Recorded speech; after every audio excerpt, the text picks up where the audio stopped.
They took the back road to school that morning, like they always did. Quarry Hill was steep, cracked, and overgrown in parts, but it sliced a full 10 minutes off the walk to Eastview High. Nate liked that. He was always late anyway, and Leah didn't mind. The long trees on either side formed a sort of tunnel, cool and dim even when the morning sun was blazing over the town. But that Monday morning there was something different. The trees were too still. The air was thick, not just with summer heat, but with something else, pressure maybe, like the hill was holding its breath. Nate noticed it first. "Do you hear that?" he asked, slowing down. Leah frowned. "No." "What?" "Exactly." They stopped. No birds. No wind. No hum of distant traffic. Just silence. Then a sound came. Fast. Wet. Panting. From around the curve, down where the cracked asphalt dipped and the moss grew thick, something was coming. A scraping, uneven sprint. The kind of sound that prickled the skin before the brain could process it. Then it appeared. A dog. Sort of. It was big. Too big. Its fur was patchy and clumped with blood and dirt. Foam dripped from its mouth in thick strings, bubbling at the corners. One of its eyes bulged, bright and glassy, while the other was clouded over. Its legs were too long, the joints moving wrong, like it hadn't figured out how to run in that body yet. It stopped when it saw them. Nate stepped back. "What the hell is that?" Leah grabbed his arm. "It's a dog, I think. Rabid, maybe." The thing stared at them. Then it let out a sound, not quite a bark, more like a scream, caught in a throat that couldn't form the shape. Then it charged. They ran. The hill was longer than it had ever been. Nate grabbed Leah's hand and pulled her into a sprint. Their backpacks thudded against their backs, books and pens rattling. The trees blurred. Gravel flew. The thing was fast. Too fast. Leah looked back once and screamed. "It's gaining." They veered off the road and into the woods. Roots grabbed at their feet. Branches tore at their skin. The thing followed, crashing through underbrush like it didn't feel pain. Or maybe it liked pain. They found an old hunting trail and bolted down it, lungs burning. At some point, Nate tripped and went down hard, his chin hitting the dirt. Leah stopped, pulled him up, dragged him forward. It should have caught them. But it didn't. They ducked behind a fallen tree, sucking in air, listening. It was quiet again. Leah peeked over the log. Nothing. She turned to Nate. "What the hell was that?" He shook his head. "I don't know. But it looked wrong." They waited, maybe 10 minutes. Then 20. No sign. No sound. They made their way back to the road, slow and cautious. When they reached the edge of the trees, there was no sign of the thing. Just the cracked asphalt of Quarry Hill, empty and still. They ran the rest of the way to school. They were late for first period. Leah's legs were scratched raw. Nate's lip was split. They both looked like hell. "Jesus," said their homeroom teacher. "What happened to you two?" "A dog," Nate said. Everyone in the room turned. "A rabid dog," Leah added. "It chased us through the woods. It almost." She stopped. She could still feel the heat of its breath. There was laughter. Not mean laughter. Just disbelief. "A dog. Maybe next time you'll come up with something original," someone said. They didn't talk much the rest of the day. Not to the teachers. Not to their friends. No one believed them. That night, Nate couldn't sleep. Every time he closed his eyes, he saw it again, Those legs, too long, too thin. The way it moved. The sound it made when it barked. He opened his laptop and searched rabid dog hallucinations. Nothing fit. The thing they saw, he wasn't sure it had been a dog at all. Tuesday morning, Leah was waiting outside his house. "We can't take Quarry Hill again," she said. Obviously. They went the long way. Streets. Sidewalks. Houses. Cars. Noise. Normal. But when they passed the top of the hill, they saw something strange. A dead raccoon, just off the sidewalk. Torn apart. Bones exposed. Eyes missing. More than that, around the carcass, the grass had withered, like it had been scorched. Leah didn't say anything. Neither did Nate. They just walked faster. By Thursday, the bruises on Nate's chest had turned a sickly yellow. He hadn't told Leah, but when the thing had chased them, he'd felt something slam into him. Not claws, not teeth. Pressure. Like sound made solid. He could still feel it now, behind his ribs. Leah wasn't sleeping either. She'd started sketching what she remembered. In the margins of her notebook, the thing took shape. Long legs, matted fur, hollow eyes. She didn't draw it the way it looked. She drew it the way it felt. Wrong. Friday morning, they heard it again. Not the thing itself, but screams.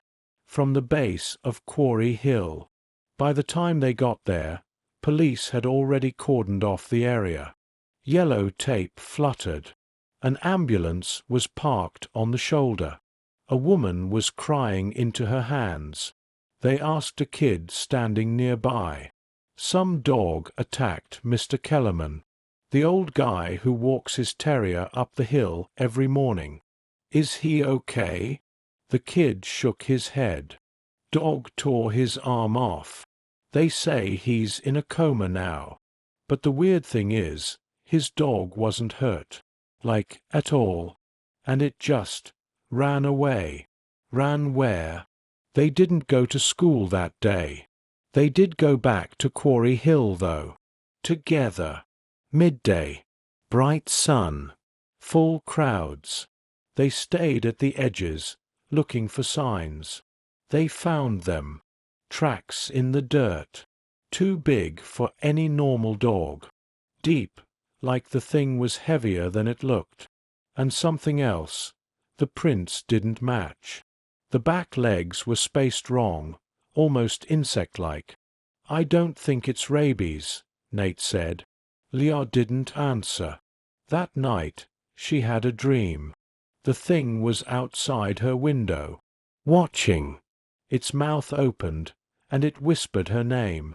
When she woke up, her bedroom floor was wet, like something had been dripping. They stopped telling people. No one wanted to believe. Even when more animals turned up dead. Even when the newspaper said something about a potential mountain lion, even though everyone knew mountain lions hadn't been seen here in 50 years. They stopped walking to school entirely. They started carrying knives. It felt stupid. But it also felt necessary. A week later, it came back.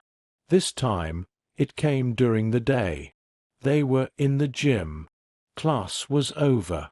Most of the students had gone. Then they heard it, a sound like a car crash, but wet.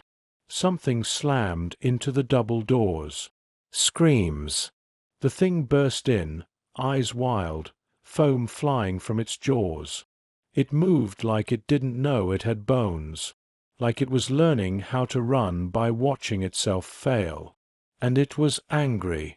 It didn't chase just one student this time. It tore across the gym like it had a mission. Nate grabbed Leah and pulled her toward the equipment room. They barely made it inside before the door slammed shut behind them. They could hear it outside, barking, snarling, tearing something apart. Then silence. Then a voice. Not quite human. Leah! She screamed. Nate turned pale. They pushed a bench in front of the door.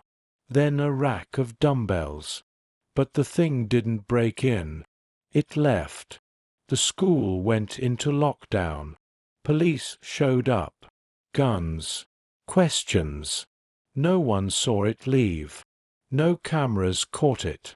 The students who were in the gym, some said it looked like a bear. Others said it had no eyes. One kid claimed it was just smoke, shaped like a dog. The footage from inside the gym was corrupted, glitched. Leah and Nate told the truth. No one listened.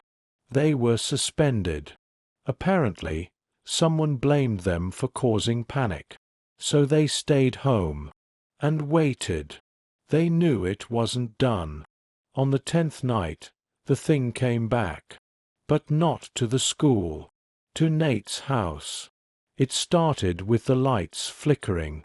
Then the dog next door started howling.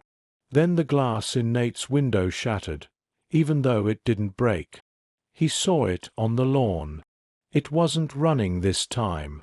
It was walking, like it had all the time in the world. He screamed for his parents. They didn't come. He ran. Not away. To Leah's. She was already outside, barefoot, eyes wild. "I heard it," she said. They fled together. Down the road. Through the trees. Back to the only place they thought it might end. Quarry Hill. The thing followed. It didn't rush. It stalked. They reached the old hunting trail again. The place where it had almost caught them the first time. They stopped. It stepped out from the trees. Closer now, they saw it better. It wasn't just sick. It was broken. Its skin moved like it didn't belong to it. Its mouth was full of teeth, but some pointed inward. Its tail split at the end. Its tongue was black. And its eyes were familiar. Not human, but close. It didn't growl. It smiled. Then it spoke. "You shouldn't have seen me." It leapt. Nate slashed with his knife. It hit something. The thing screamed. A high-pitched, radiostatic sound. It vanished. Not ran. Just gone. The forest went silent again. They waited. Hours. Dawn came. The thing didn't return. The next day, they went to school. People asked questions. Leah had bandages on her arms. Nate's shirt was stained red. But no one mentioned the gym, or the attack, or the lockdown. In fact, the school claimed it had been a false alarm. There was never a dog, the principal said. The footage must have glitched, the tech guy said. "You two should probably stop telling stories," said the school counselor. But they remembered. They knew what they saw. They still carry the scars. And every now and then, when the wind dies and the morning is too quiet, they both hear it again. That panting. That sound. That thing. Still watching. Still waiting. Still learning how to walk.